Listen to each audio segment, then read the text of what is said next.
company dismissed. Thank you very much. Thank you for coming.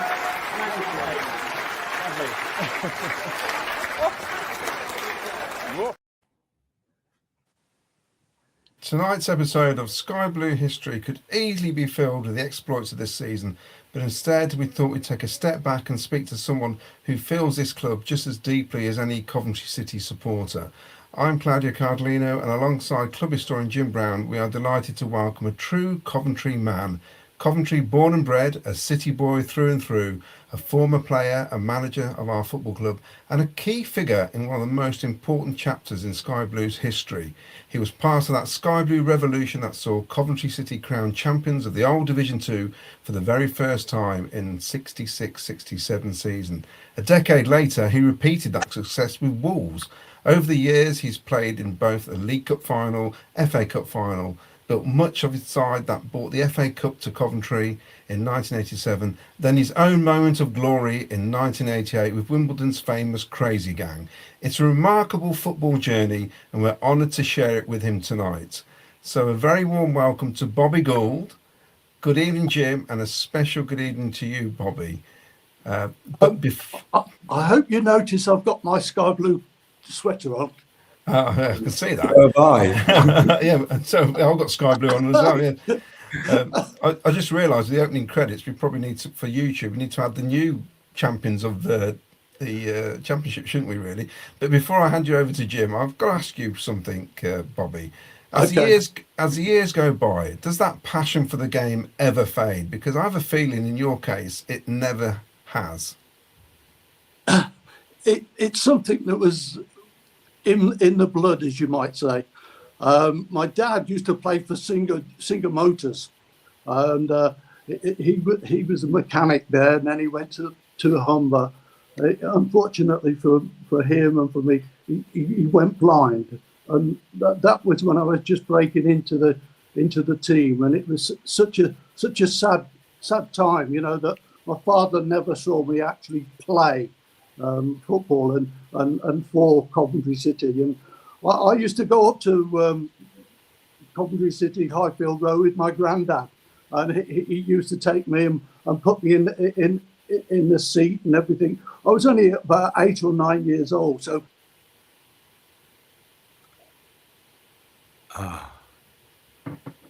What's happened? What's happened?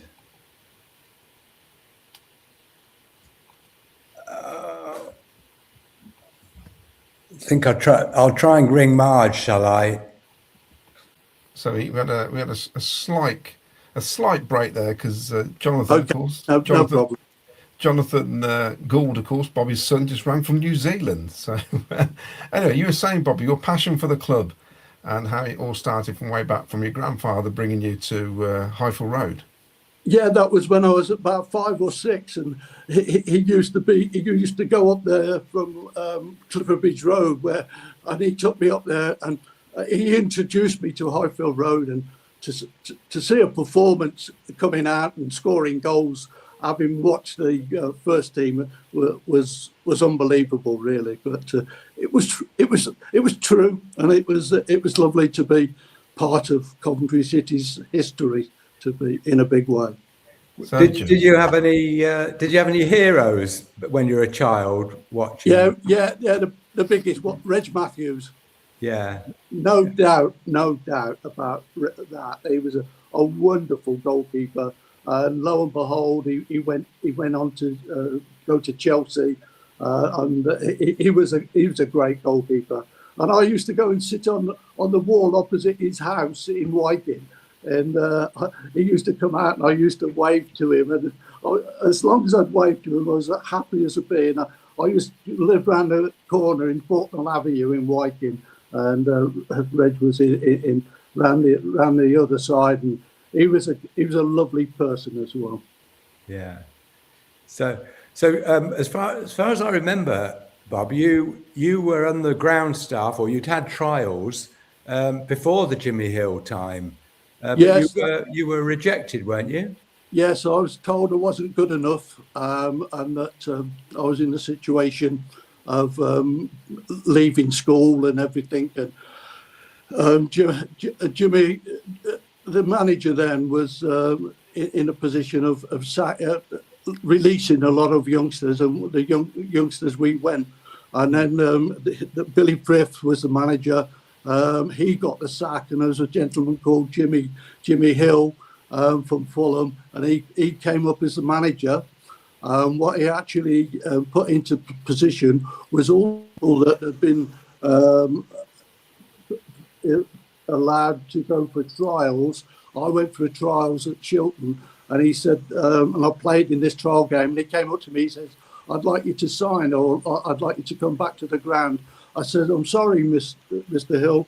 I says, but I'm not coming back on a Sunday, because that's the only day I get to see my dad in hospital because he's going blind.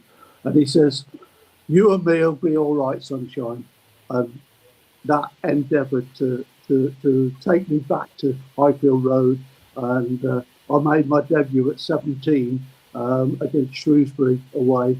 And that the rest followed on to a marvellous club, promotion here, everywhere. And it was all down to JH, that's what we called him, JH. And James Hill was a wonderful manager. Yeah.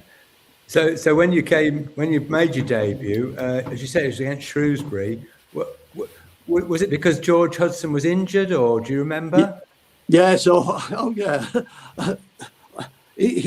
George was injured, and they said to me, "You're playing." I says, "I'm playing in the reserves." "No, you're not. You're playing in the first team." I was gobsmacked, really, and we went over there and we drew 0-0. And the funniest story from the Gould side was we drew 0-0, and then I always waited out for the Coventry Telegraph, and the Coventry Telegraph on the Monday came out, and it says, "And Bobby Gould played with great aplomb." Like, my English is terrible, you know. And aplomb? What's an aplomb, you know? And it says, "We played with great style," you know. And that's what it was with the I've actually, and I've got them here in the house where I live, and I've got a memory of that performance, and I cut it out and put it into a scrapbook. And I've actually got a scrapbook that started with Coventry City, and it went all the way throughout my career. It is unbelievable what I've actually got of all the games I've played, where I was and everything else, and all the clubs I went to, Arsenal, Wolverhampton Wanderers, West Bromwich Albion, Bristol City, West Ham, they all just rolled off and everything else. And I've had such a wonderful time as a professional footballer. You know, it was just something that was marvellous, and I still admit today that, you know, all that's upsetting me at the moment with modern day football is tippy-tappy football. Because tippy-tappy football, we used to take Willie Humphries and Ronnie Rees, and they cross the ball. No crosses like them now, and it you know, it gets under my skin when I'm watching. I'm saying, hit the back post, but they never seem to do it. Surely you've seen the Sky Blues on TV this season and been impressed by them, haven't you? Oh yes, yeah, but we're talking about different areas, aren't we? We're talking about like football on the television. You can't get to all the games, and yeah, you've got to, you know, from a goal scoring point of view. I actually scored 166 goals in the end. I had a wonderful period, you know, all those clubs, all the players and everything else, and all the quality of crossing, and the 9s and the 10s, that's what we wanted. They're not getting that service these days now. No. They're all curling the ball. They're not hitting it at the back post. And that's the frustration that's given me at the moment. So you were sort of number 2 to George Hudson, the great George Hudson, and you were basically the understudy, playing in the reserves, getting the occasional game if there was an injury or whatever. And then in early 1966, City were doing very well in the league, in the top 2 or 3, and JH decided to sell the HUD to Northampton, and you were in the hot seat suddenly. Yeah, but I've learnt so much from him. I really had. It was an education. It was wonderful to notice him in training. You know, when we go up and train at Chiltern or whatever we were training, Yeah. and it was something. He had this wonderful, you know, I'm going to score goals, and that I looked at him day in, day out, and you know, he'd come up and put his arm around me, and it was a lovely feeling to be educated and brought up like that from a senior player. Yes. And before he went, though, you did play quite a few games alongside him, didn't you?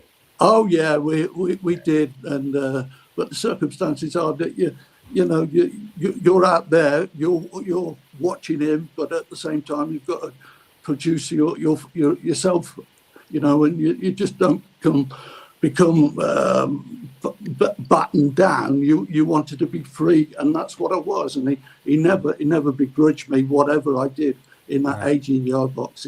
He'd enjoy it just as much as I enjoyed his goals. Bobby, was there opposition players that used to be a bit of a handful for you, defenders that used to give you a hard time back in those Division 2 days? Was there anyone you can remember who was a tough opponent? Yeah, George Curtis. Oh, but I mean, again, that's all right if it's all right. It's in your team, but Yeah. you mean in training? If George had noticed that if they were knocking me about, he'd come up in the area with corners and that.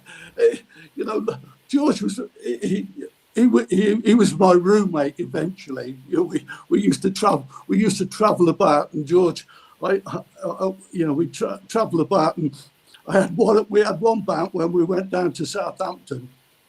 And George said, I said to George, I said, what are you doing tonight? He says, oh, we all going to the pictures. So we all went to the pictures. And then when we came back, he said, he went into bed, and I said, what are you going to talk about? He says, I don't know. I don't want to talk. I said, I want to talk, George. He says, get outside, you. Just get outside and talk to yourself. So I took him pillow. He gave me a pillow. He gave me a hiding down, and I walked out. And he shut the door and he locked it. Lo and behold, who walks up? Jimmy Hill. And there I am. I'm lying there. He says, "What are you doing?" I said, "He's kicked me out, JH." He says, "Why?" I says, "I was talking too much."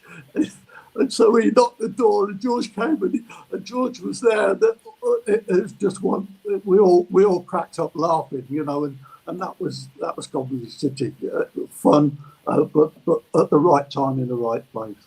And so George was he took me under his wing, and I was ever grateful for him. So, can you remember anybody from those Division 2 days who were a tough opponent? Yeah, they were, but you know, when you had Willie Humphries and Ronnie Rees as wingers, the balls that they could deliver were very, you know, they were quality balls. And at this moment in time, I've got the figures I just said previously that they're not hitting that back post. If they curl it a little bit, it's in the advantage of the defenders, because they're going to head it away easier. Whereas if you hit the back post, the goalkeeper come out and be in a situation of being found out a number of times. And then the ball's just headed back into the 6-yard box, and that's where I used to live. I lived in the 6-yard box. Our first goal on Sunday, Jim, was a ball to the back post, wasn't it? It was. Yeah. But this is the life. This is the life. They must have had some videos on and watched George Hudson. So Bobby, when George was sold to Northampton, obviously the fans were in uproar, weren't they? And you had to carry the mantle. And the first game was at Goodison Park in the FA Cup. Do you remember that? It's going back at Everton. I think we found it a little bit tough. Yes. But circumstances. Once the big man, it's a bit, like somebody like that stature. They weren't in the dressing room. They weren't on the coach. They weren't in the hotel. And, you're looking around. If you travel away and you're playing in a cup game, and the hero of Coventry City was all built around George Curtis. There's no shadow of doubt about that. Yeah. But it was very, it was very sad, but it happened, and that's what happens in football. I moved for 90,000. 90,000. Yeah. So just then move. So City missed out on promotion that year, and of course a lot of the fans said, "Well, that's because Jimmy sold George Hudson when we had a good chance of promotion." But you, on the final day of that season, we went to Huddersfield, and I've got this image of you on the fans' shoulders, having scored one of the goals to beat Huddersfield. Thinking we were promoted, but we weren't.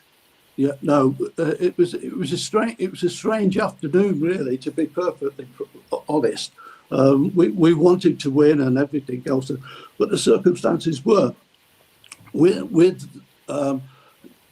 George Curtis, like he like I said earlier on in the discussion that we're having, and George Curtis was something very, very unique. But why? Was it financially? Was it financial? Was it who wanted the money? Those are the questions as a manager and as a chairman that you've got to answer. And that's what was the money that was in the kitty and everything else, and coming along, it's very, very difficult with the financial side of any football club. Yes, yeah. So in the promotion season, it was your first full season as a first teamer. You hadn't been a regular before. Suddenly you were the number 9. The onus was on you to score goals, and you certainly delivered, didn't you? Yeah, well, I delivered. Yeah, but as I earlier said about Ronnie Riggs and William, for instance, Ronnie Farmer, and people getting into good positions. For some reason and another, I collected every pink, the newspaper, the pink newspaper. I've actually got them here, and I've got one here that I'm talking about. Saturday, September the 3rd, 1966, and Coventry City played against Birmingham, and on that day, I scored a goal in the 73rd minute, and from that moment of scoring goals and everything else, I've collated the Pinks and the Coventry Evening Telegraph. That they have been, it's something that I've treasured. And if I was to bring them up there, to show you, you would not believe it. My wife and I when we purchased this house, I actually first had my own office put upstairs, and if I'm in trouble with my good lady Marjorie, she locks me in the loft. Yeah. and I can't. But coming back to where the question is, the football we wanted to get to the Premier League and in the Premier League, it was something that we all wanted, and JH gave it us, really, but we gave it back to him as well. Did you believe as a team you could do that, Bobby, get promoted? Did you feel the team was good enough? that we went through a rocky period. There's always going to be a rocky period with any football team. Look at the first division at the moment. Look at Arsenal. Are they rocking? They're all rocking. It rocks for different reasons, whether it's mentally with the players, whether it's the media, whether it's the supporters, and those things can put players into a freeze where they're frightened, they're a little bit frightened. They won't admit it. You wouldn't admit it, but that's what goes through players with the mental side of it. But there again, you've got to be in a position of putting the ball in the back of the net. That's the end of the question. So that in the early part of that season, we had the new signing, Ian Gibson, club record signing, but there was a bit of trouble with him and JH, wasn't there? Well, I think there was a few raucous words here, there, and everywhere. I think Big George got hold of him, and said, "Look, just toe the line." Yeah. And that would listen. You wouldn't answer George back, pal.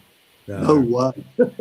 So what was the problem? Yeah, we've heard stories over the years. He was more interested in horse racing than playing football. Is that the story? Gambling? Yeah, there was gambling there, and circumstances of going down to bet on a few horses and everything else, or put that mentally in front of football, and then I think Gibbo came around in his own way, but he realised that to get into playing in first division football, somewhere along the line, he had to learn his trade.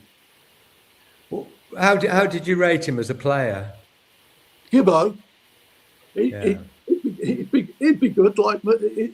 He'd be good. Everybody loved him because of his antics in the dressing room, his antics in training. He just wanted to make people laugh. Yeah, and he succeeded in that. He'd go around in training, writing and everything else, where we had a lovely training ground, or we'd go to Chilton in the early days. Gibbo was a lovely fella. I'd never have anybody put their thumb on him because of what he was, but he was something different to other players. What when you say different, what were his skills on the pitch? His ability on his feet. He's neat, and he was somewhere that he could go one way and go the other way very, very quickly. He could lose a big centre half. With their height. You'd find that the number fives would give Gibbo to number 6. Because he didn't want him. He didn't want anything to do with it because he was lively, and he'd embarrass you in a game of football. And that embarrassment went into the dressing room as well. So I loved it. I just loved it. Well, I think he was close to leaving during that spat with JH, but they patched things up, and he came back into the side, and basically we never looked back. We didn't lose another game. Well, so the two of them came together. Big George Curtis would have been somewhere in and around with having being a threesome, but like Mickey Kearns and people like that, they would contribute as well because they were Coventry people, or like George wasn't. He came from a different area, but they loved Coventry City. Coventry City was going to be successful, and that's what we all want. We all wanted it. Yes, yeah. And it's just like these lads, just what they've achieved. How many people, where they've been, where they've played, what games they're in, where they go home. And the loveliest thing I've enjoyed so far is two little children, a little boy and a little girl, going on the pitch with their dad. and then look them playing. You know, that's what you call a club, a football club with these children and with players, and you know, and then the mums are on the touchline and everything else. It's becoming a family game now. Yes. And that's what I've had as well. Jonathan, my eldest lad, you know, like he played for Coventry City, in the team, and I played in that team. We were in the reserves, and that gave me an opportunity. I was managing, and he grew in stature. He went on to become a Scottish international goalkeeper, and that was because his grandma, my mother, her dad was Bob Morton, and he was a Scottish footballer, and he was a miner that came down from Scotland to Binley Pit, and my mum met my dad, and they got married. I was the first son, and then now we're talking about Jonathan, and he was a goalkeeper, and that's the family thing. Yeah. And you know how many players, you know, like Inga Curtis, you know, like a lovely lady, and all these people, they don't get mentioned. They don't get mentioned because it's a football game. Yeah. So going back to that wonderful season, then you just before Christmas, we played Ipswich Town on a Friday night. And they were top of the league, and I think we were third or fourth, maybe. And you scored a hat trick. Yes, it was on the board. 999. Yeah. Yeah, it was lovely to see it go. The high-tech scoreboard, yes. Yeah, the scoreboard. JH, that's another thing that JH gave to the football club. I think he gave to the football world, really.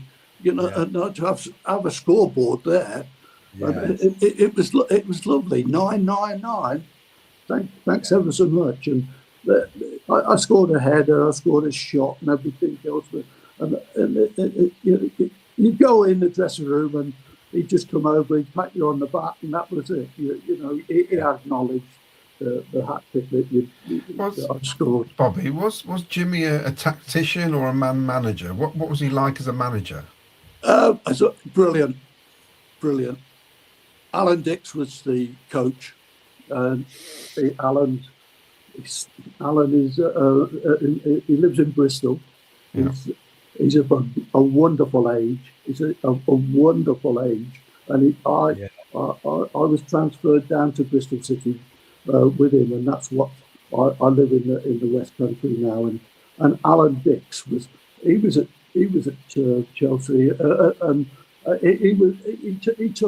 JH took him because he was a very, very good coach. From Monday to Tuesday to Wednesday was day off, Thursday, Friday, here we go. Saturday he would travel with JH. JH would be the number one and Alan's the number two. And there was a great double act. There really, really was. You know what? In 1988, I won the FA Cup and everything else, and I had Don Howe as a coach, a wonderful coach, and that was you know we have a relationship. And if you look at the people in football at the moment, how many number twos are there, and how you know what their contribution, and then the manager comes in and everything else. It's more than a one-man game. Yes, and that's what I believe. You know, like you've got your manager, you've got your number two, you've got all your coaches and everything else. Yeah. It's a wonderful balance that you have. Yeah. So you say Jimmy was the man manager then, basically. Oh yeah. The motivator. Yeah. Oh yeah. He came. They used to come in and say, do this, do that, and everything. You know, you'd never say, oh, you know, you would be frightened, but not to a certain stage that you would accept it. And going back to Gibbo, that's where the problem was, and that's where JH and Gibbo had to identify themselves. And having been a manager now, I look back at I had John Fash in it, and Fash was like 6'3", and there was this little manager, and circumstances are, and sometimes that's an opinion or what you're doing, or why are you doing that, and that's the thing about football, and people don't hear that. They very, very rarely. So how did JH gain the respect of the players then in the changing room? What was it about him? Yeah, well, yeah. If he put his finger up like that, you're in trouble. Yeah, and you have to accept that. And he would be in a position of helping you as well as telling you off. And he could find that happy line at everything. So going back again to the promotion season, City hit the top of the league just after Christmas, with Wolves up there as well, and it obviously turned a bit into a two-horse race. But we had a bit of a shock. We got knocked out of the FA Cup by Newcastle at home. We were a First Division side at the time, and even though you were scoring goals, you missed a sitter that day, which would have made it 4 each. And as a result of that, you got a lot of grief from the fans. Do you remember? I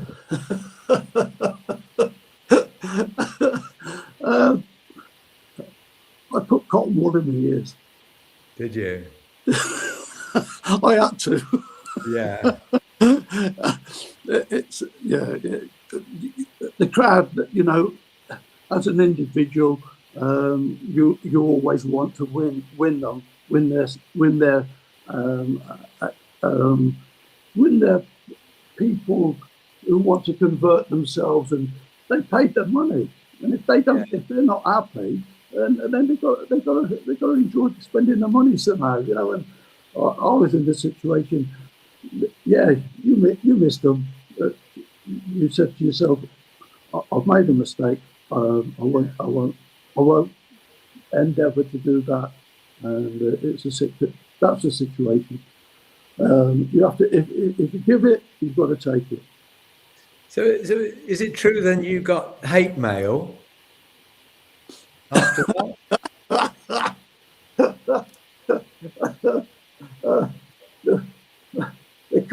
It could have been, but it didn't come to 140 Trutterbridge Road. It came to Coventry City Highfield Road. Right. As an individual, and I went to George Curtis. What do they do? He just shrugged his shoulders. He said, "Goldie, get out and play." Yeah. And that was it. The big man. He put me under his wing, and I showed him the letter and everything else. And he just said, "You got to do better, Goldie, or they'll be after you again." And that was it. That wasn't you, Jim, was it, sending letters to Bobby? Well, no, you were the one Claudio wrote to the Pink every week.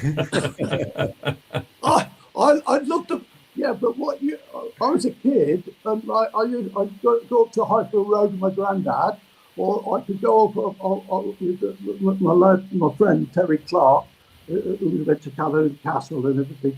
But the circumstances were, we used to have to go down the Devonshire Arms at Saul Highway, and I used to go down there on a Saturday night and get in the Pink. And I wasn't in football then, but I loved the Pink.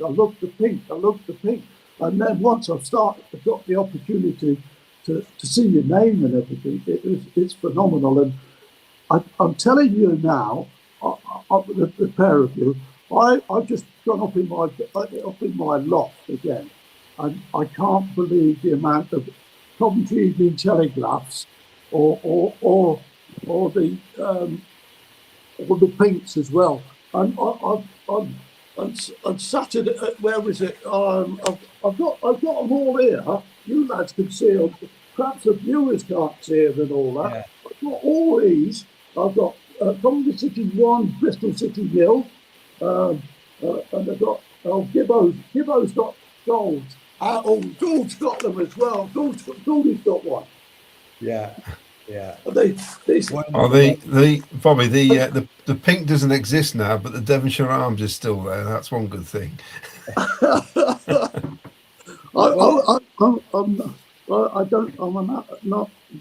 don't drink. I don't know. All I have is half a shandy, and that's only with a beer. I don't drink wine. I don't drink whiskey. It's something in my palate, in there, just in my throat, and it burns it. And I don't like it when it burns my throat and everything. Stops me talking. Oh.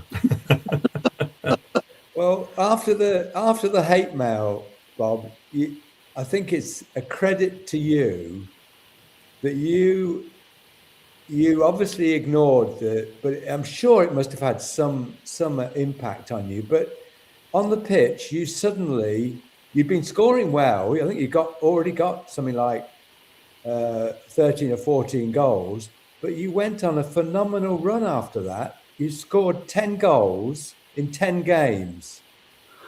Do you want me to run through the games? You got the goals in? Yeah, I'll tell you. You tell them, you tell us. Right. So we're into February. It's Preston at home, 2-1. You and Ernie Machin scored. Then it was Charlton away, 2-1. You got both goals. Yeah. Then the following week, Carlisle at home, you got a goal, and you also got punched out by the Carlisle goalkeeper. It was a left hook. We'll come back to that one. Next was a 0-0 draw. You didn't score at Northampton. Then it was Bolton Wanderers at home. You got the equaliser. That was the day that Ronnie Rees ran through the whole Bolton team and set it on a plate for you. Yes. Then, now this was the big game. Blackburn away. You got the vital winning goal, which didn't seal promotion, but put us a long way ahead of Blackburn suddenly. Then I think it was two. I think it was two that game I scored. Blackburn. Yeah. 1-0. Yeah. Then Northampton at home, you got one of the two goals in the 2-0 win. A 2-2 draw with Derby, you and Ernie Machin again. And then away to Crystal Palace, a 1-1 draw, you got the equaliser. And home to Huddersfield, on match of the day, you got the only goal to win the game. 10 goals in 10 games, phenomenal. You know, it's phenomenal. And City were unbeatable. And I've used a word this last couple of weeks about the current Coventry City team. The word is relentless. They have been relentless this season. And I think the 67 team was also relentless. You never knew when to give up.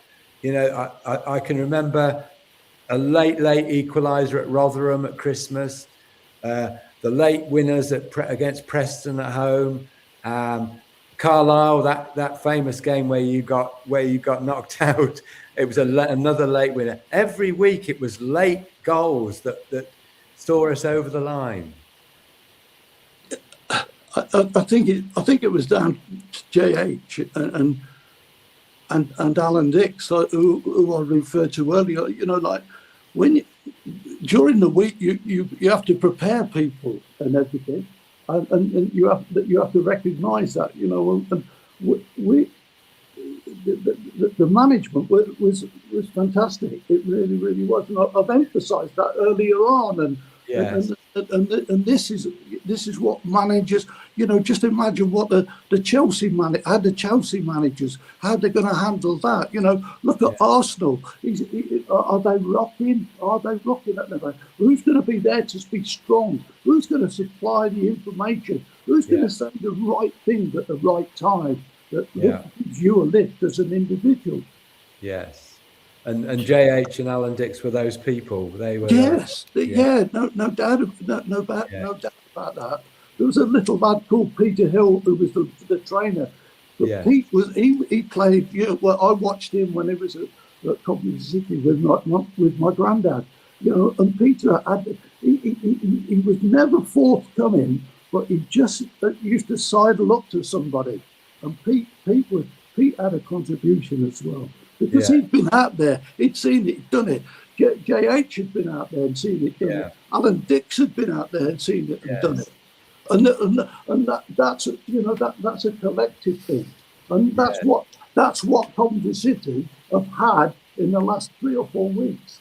Yes. It's something where you don't see it, you don't hear it, but it's there. That's where it is.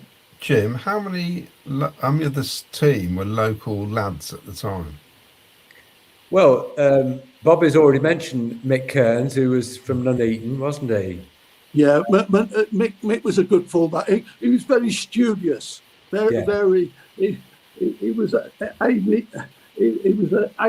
person, with his grammar and everything.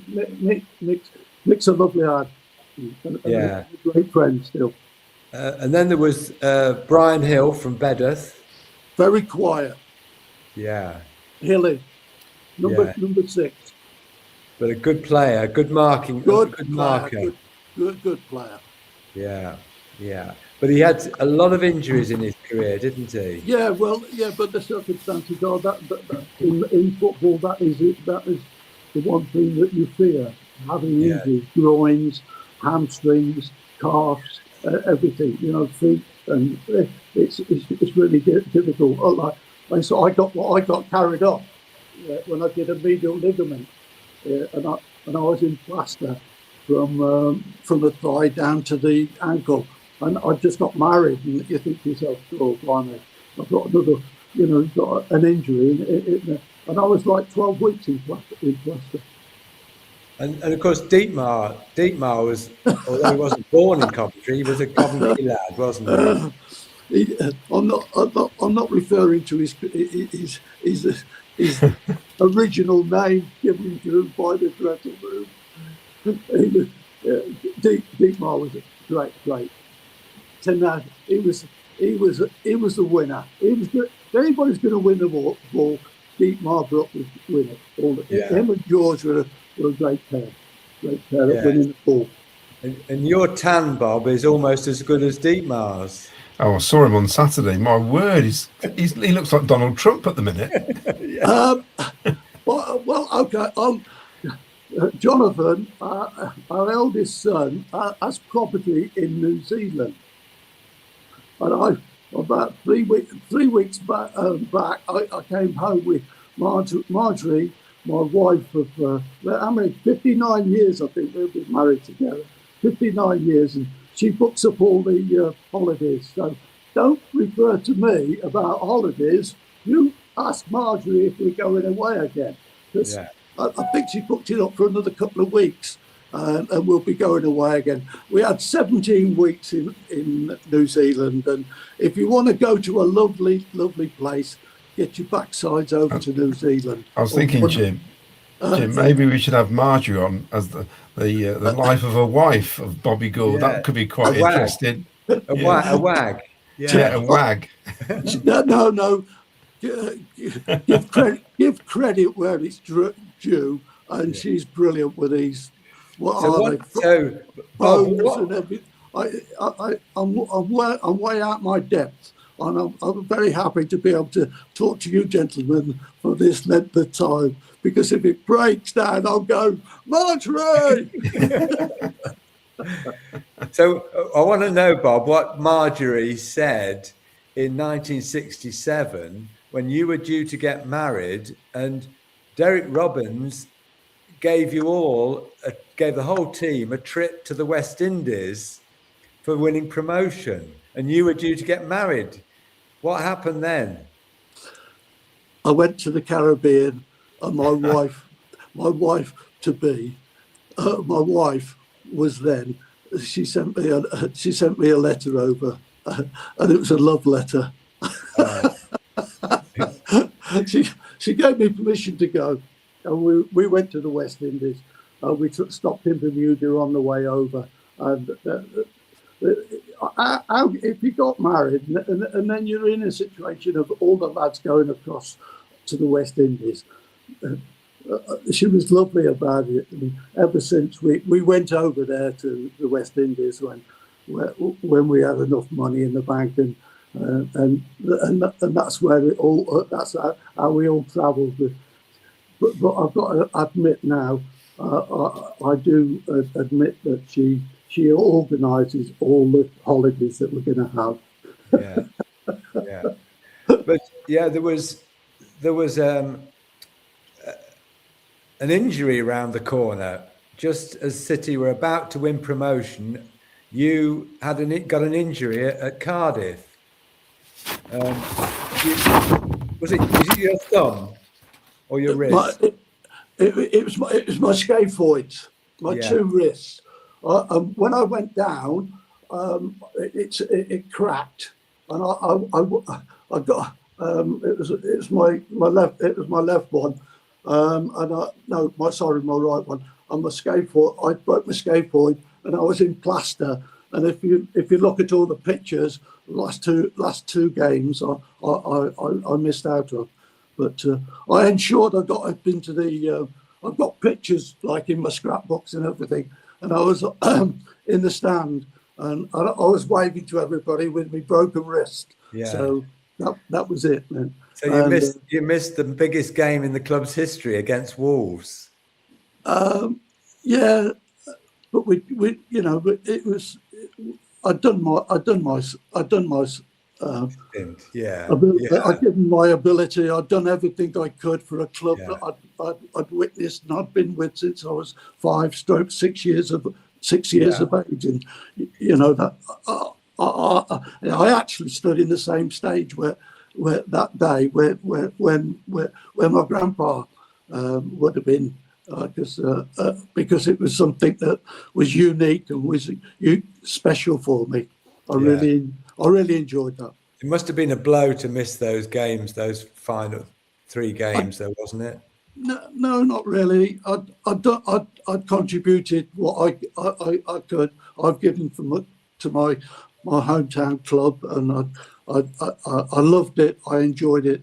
I think if you look on all the pictures, I kept my club suit on. I kept my tie on. I was part of it. But at the same time, it was something special to get promotion. Yes, it was, wasn't it?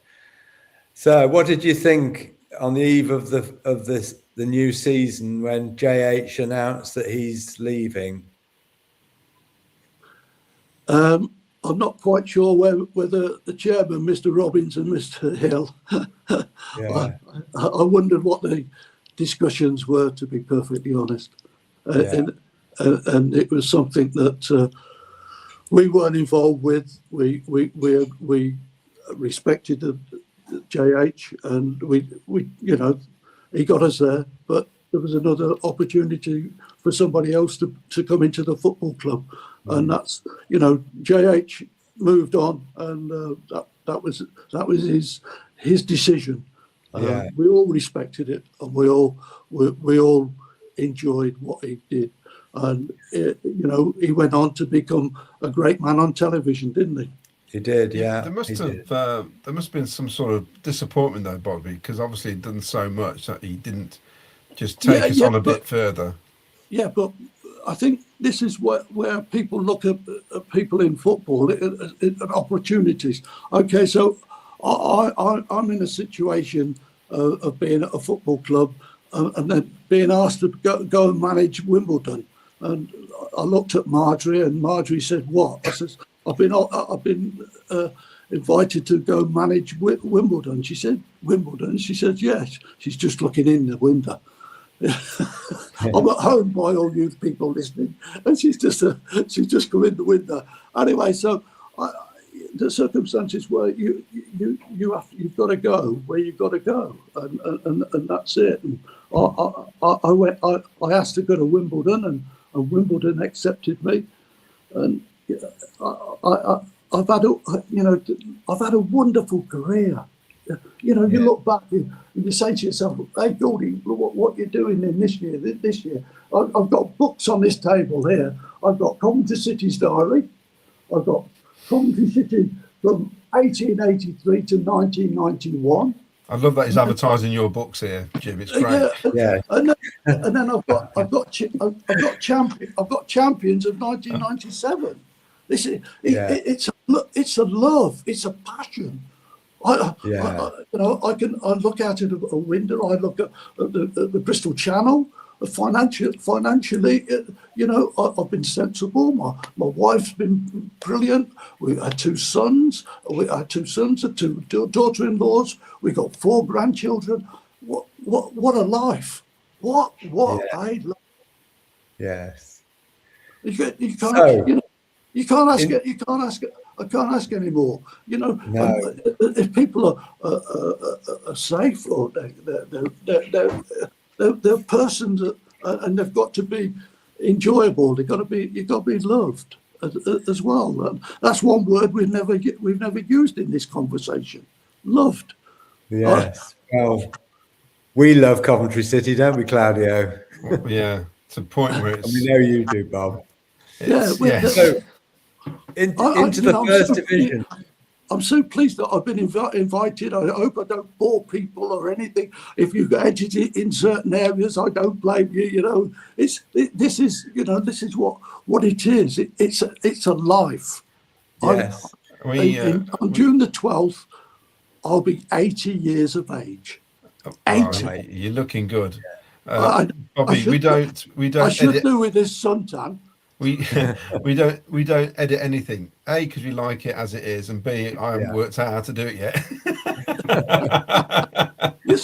You see, you're bringing a laughter into it. You're smiling, you're laughing, and that's I've been at West Ham, Billy Bonds, Trevor Brooking. I've been at Bristol City, Alan Dix, and people. You know, I was at Arsenal. I was very cold because I wasn't bred as a first division player. I was different. They didn't have anybody like Willie Humphries and Ronnie Rees who could give me service, and that's where you learn about yourself. I look at my scrapbooks now. You wouldn't believe what is there. Well, I think Jim was going to ask you, about the move, I presume, Jim. So I was going to ask you, I think before we get to the move, I'd like to talk about going up to the first division, and you weren't in the team on the opening day, but 4 days later, we go to Nottingham Forest. 4 minutes in, George Curtis breaks his leg. Who comes off the bench? Bobby Gould. 2 goals. Yes, 2 goals off the bench in one of the most fantastic performances I've seen from Coventry City. I've been hurt because I've been left out, and you're going to say, right, I'm going to prove you wrong, and that's what I endeavoured to do. And I've never had it. That's been my life. I'm not a clever person. I'm not a brainy one, but I love living, and I've found a wonderful wife.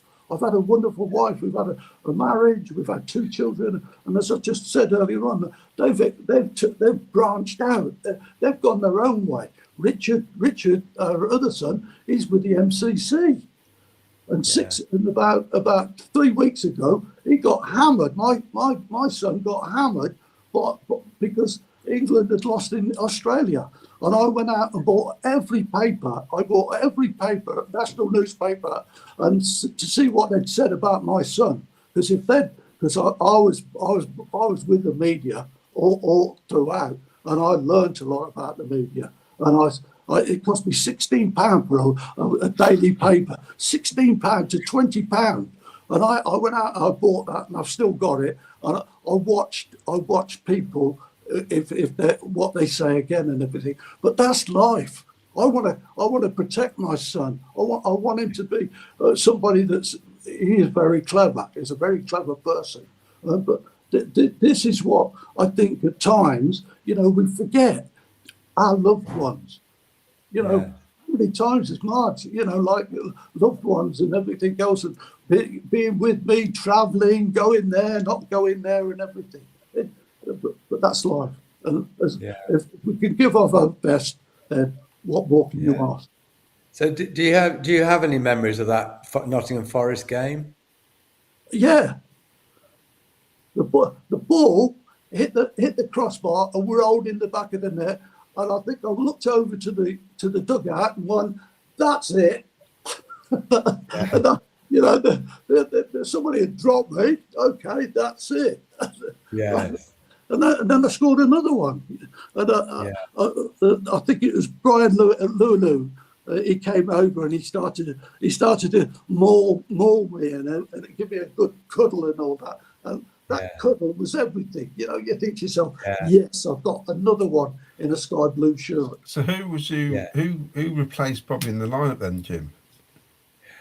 John Tudor was John right. Tudor had replaced Bobby in the run in the second division, and then he kept the place in the opening day at Burnley. But then Bobby, when George broke his leg, Bobby came on, and John went back to centre half and marked the infamous Frank Wignall and did a pretty good job on it. Yeah, it's amazing. You got a wonderful knowledge of players in those times. To be perfectly honest, I do suffer from dementia, and there are problems within the infrastructure of the game regarding dementia and everything else. But it's something that you've got to learn to live with, and the tablets that they give you and everything else. And then I go down to London and I'm examined every year and those things happen. But I think Marjorie, I think might just get a little bit aggressive.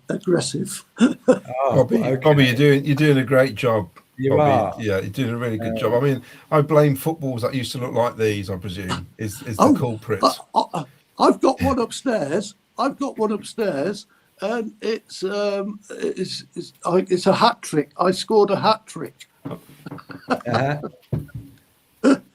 I've got one of them upstairs as well, but they're the leather balls that they absorb the water. They absorbed it, and that is the weight of the ball that as you play in that game, and it just soaks its way through. And but you had a pretty good start in the first division, but then, as you said earlier, you got a bad injury against West Brom, didn't you? Yeah. What was the injury again? I can remember getting carried off. I got carried off, and it was a. If the truth be known, was I got married with my knee. It was my right knee, and it was a medial ligament, and I was in plaster for a long time, but. Once I come out of that, I went to Arsenal after that. Well, you came back into the City team just before Christmas, and you scored a hat trick against Burnley.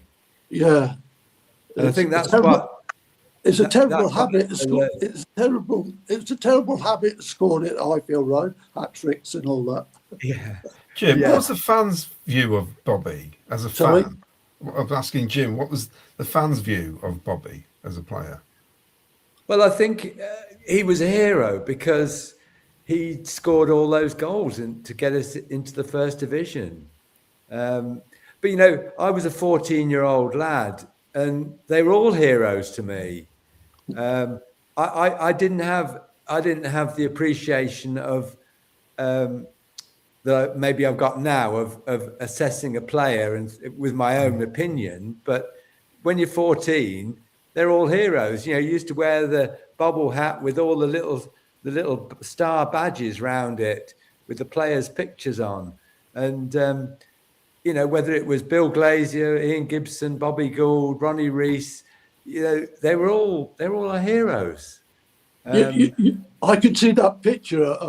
I'm not sure whether listeners can understand this, but there's a picture behind your head, and you've got Mick Kearns, you've got Dudley Roberts, you've got Bob Wesson, you've got Bill Glazier, you've got George Curtis, and you've got Brian Hill. I wouldn't take one of them in any ring because they'd give me a good idea. Yeah, they're all big lads, and that's a wonderful squad that Jimmy Hill put together. Yeah, it was. It was. So you came back after your injury, you got your hat-trick against Burnley, and then just after Christmas, you scored against Arsenal at Highfield Road. And that was I suspect that was the thing that persuaded Bertie Mee to pay £90,000 for you. I have to laugh. £90,000 in 1967, if I'm not correct. Yes. So what was the fees? What were the fees of players then? I got 5%, and it was £4,500. So what was the highest record fee at the time? It was £4,500. What we actually did, Marge and I, we just got married that year as well. We went to live in London. And I purchased a house, and that Arsenal was my mortgage people. I had to pay Arsenal. It was like people will laugh now. £4,500 for a detached house in London, North London. Yeah. That was unbelievable. It was unbelievable, really. Probably 4.5 million now. I made a big mistake in selling it. So Jim, what was the record fee then? In about I think the record fee was 115,000. Dennis Law, I suspect. So this is a big fee at the time. Yeah, it was. It was big. It was big money. And any pressure, Bob, with that? Any pressure? Was there any pressure on you with that sort of? No, I think I said earlier on.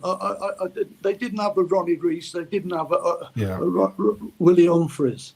Those are the ones. And I lived like they had George Graham, but George Graham was alongside me. But he didn't have that ability to head them down and everything else. You know, he's more of a ball player, wasn't he? You need, and it's the balance. It's a balance of a team and a blend of the team. That's what you need. And that's what. If you look at all the top teams at this moment, they're all there. They understand what their roles are. But sometimes, the people drift and they want to be like a George Best. But George Best had that ability to dance and to guide himself and everything else. And people have to, from a professional point of view, I can identify people when they're on the television. It's like after this conversation that we're having, you go and watch people. And it's identifying what their strengths are and everything. But football.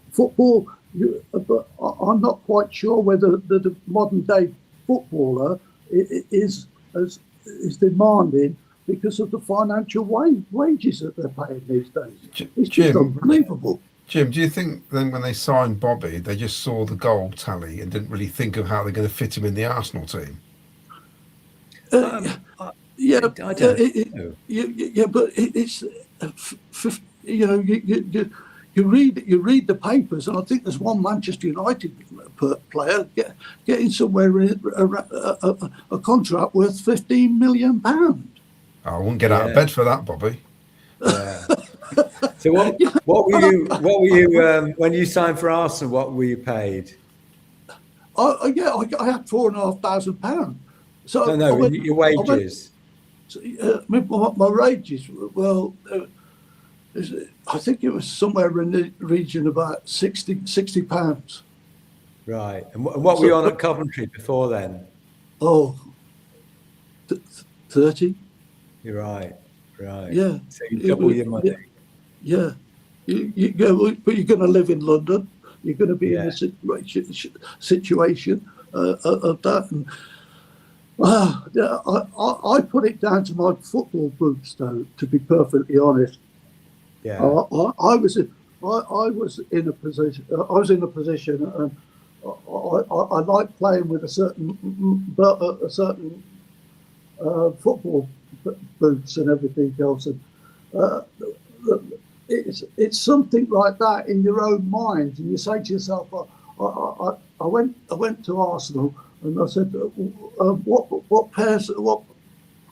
boots do you wear? Oh, well, don't worry about things like that. You just, I said, can I play in my own Puma? Oh no, you've got to play in Adidas. And I wore Adidas. I was useless. Really? That's what I'm playing in at the moment. Not me, but Adidas. And then Puma, I scored 25 goals in that position. I go back to Wolverhampton Wanderers, and Bill McGarry was the manager. And I said, what boots do I have to wear? He says, what, any bloody pairs of boots you want, you wear them. Can I wear Puma? Yes. And what did I score? 18 goals. Yeah. Yeah. So psychologically, Yes. I'm going, never again. I always go and wear Puma. And Yeah. that's it. That's it. Do you still go back to Arsenal at all, Bob? I don't think I've been back to Highbury. I didn't go to Highbury, but I did go to the new ground before, where Bob Wilson, my lifetime friend Bob Wilson, he invited me back, and I went back to one. I've been back to one game. That's Right. all. Right. But it's like like Bob Wilson got in the first team that was just behind me, and he was in the reserves, and I went back.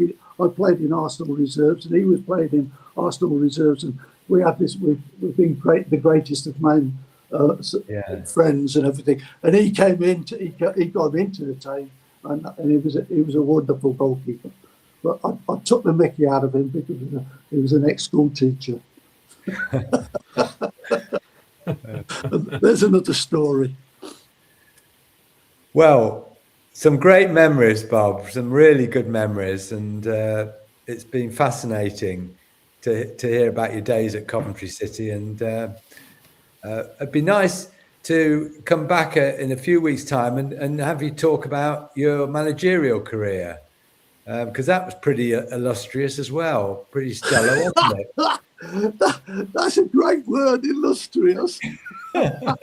I'll tell you what, I could think of some other ones. So could I.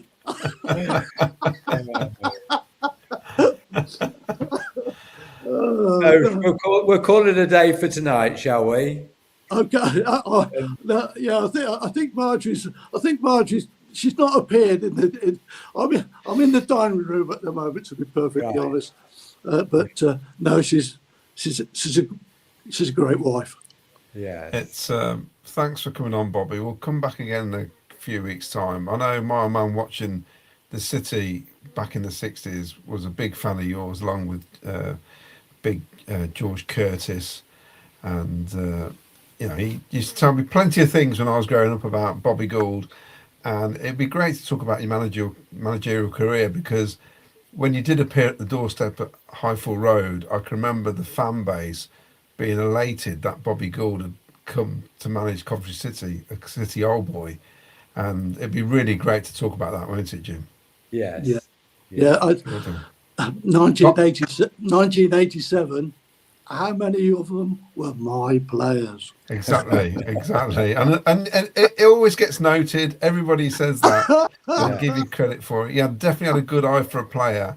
And I would say you saved our club in some respects that season, because in that 83 team, well, we had nobody. Anyway, that's for another night. We won't talk about it now.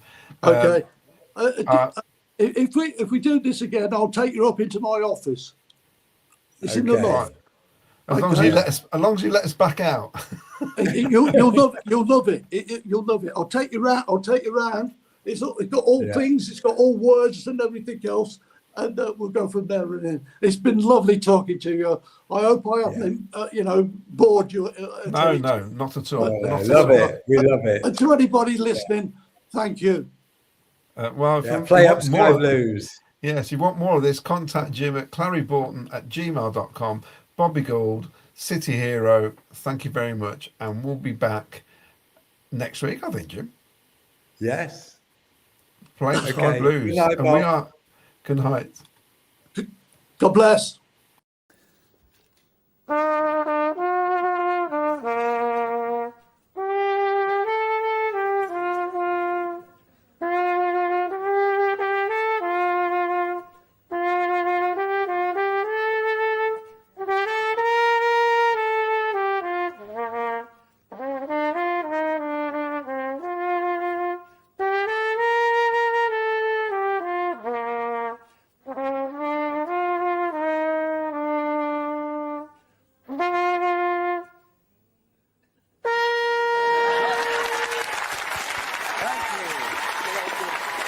Radio Company dismissed. Thank you very much.